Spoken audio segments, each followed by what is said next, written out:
All right, pull up a chair. There was a broken pool in Washington, and you already paid for it twice. The Lincoln Memorial reflecting pool was promised to the public at $2 million, tops. The bill is now around 16. And on Sunday, the cabinet official in charge went on television and called the repairs still to come a small number. Now, I could spend this whole video on that phrase, small number. I am not going to, because that is the least interesting lie in the room. The real story is who that small number is protecting. So let's run the ground game. Here is exactly what he said, so you are working from the record and not from me.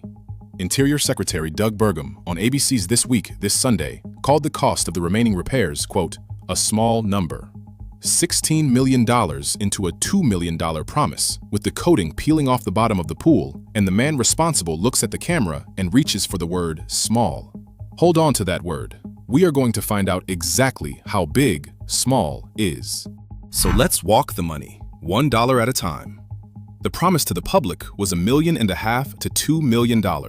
Then the coating contract, and here is the part to circle. It was awarded with no competitive bidding. No bids. That one grew to $14.7 million on its own.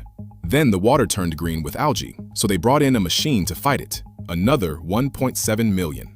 Add it up, and you are at about 16.4. That is roughly 8 times the promise before anybody has priced fixing the coating that already failed. And I am not going to just say 8 times and move on. You deserve to see it stacked up. The promise, $2 million. The no-bid coating contract, almost 15. The algae machine on top of that, 16 and change. And Burgum's defense is to wave at a $34 million number from 12 years ago and say this cost a fraction of that. But that $34 million bought a full reconstruction of the pool. He is borrowing the price of rebuilding the whole thing to flatter a coating job that peeled. Different job, different bill. But the single most telling fact in this whole record does not belong to Burgum. It belongs to the company that fixed this pool the last time. The firm behind the 2010 reconstruction, the people who actually got it right, looked at this fast-track coating approach, judged it unfeasible, and turned the job down. Walked away. So the job went elsewhere. No bids, and the coating started peeling within a month. This was not just predictable, it was predicted, out loud, by the most qualified people alive to predict it, before the first dollar moved. Which brings us to the vandals. Because if the qualified experts already told you the coating would fail, you need a different reason it failed. One that is not your contract. So Burgum gave George Stephanopoulos a new one. The peeling, he said, is sabotage. Multiple gashes that add up to 350 feet, on video with eyewitnesses. 350 feet of coordinated criminal damage to a national monument. That is a serious charge, and there is exactly one thing you would expect to come with it.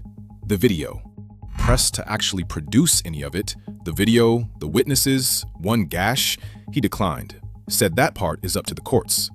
So look at what that claim is really doing.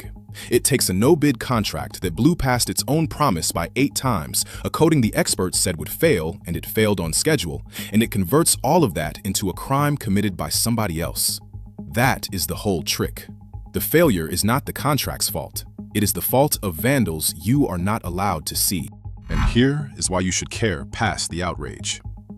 If that sabotage story ever needs to hold up, it needs a defendant, somebody to charge for 350 feet of gashes backed by evidence nobody has shown. That is not a small number either. Meanwhile, the pool is still broken, the taxpayers are still 8 times deep, and there is already a lawsuit challenging the whole project as the costs climb. So the checkable record reads like this: a $2 million promise, a $16 million no-bid bill, a coating that failed on the exact schedule the experts called, the qualified contractor who refused the job, and a secretary calling the difference a small number. So, here is the play, and it fits on a napkin. When somebody in charge blames a failure on a criminal they cannot produce, do not argue about the crime. Ask the one question that pays your bills. Who does this story protect? The number has a size. It is 8 times what they promised, and it is your money.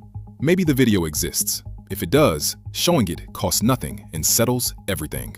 Until they show it, small number is not a fact. It is a hope that you stop counting. Do not stop counting. Now go do something with it. I'm Marcus, and this is Pixel Politics.